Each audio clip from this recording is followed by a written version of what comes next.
वाटतं, कारण खूप मोठा व्हिडिओ पाहण्यात आपण वेळ घालवत नाही आहेत, तर पटकन एका मिनिटात आपल्याला ती गोष्ट समजली, काय पाहायचं होतं आणि त्यांना काय म्हणायचं आहे हे आपल्याला समजलंय असं आपल्याला वाटत असतं.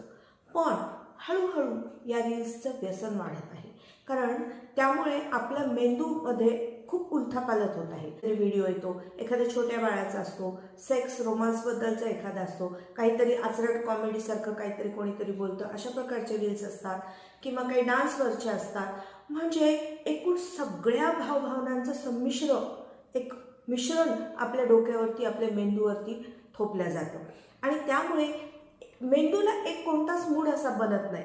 म्हणजे मेंदू काय करतो, तर अशा वेळी स्वतःचं डोकं चालवणं आपण बंद करतो आणि शांतपणे समोर जे काही येईल ते आपण स्क्रोल करत असतो, पाहत असतो, एन्जॉय करत असतो.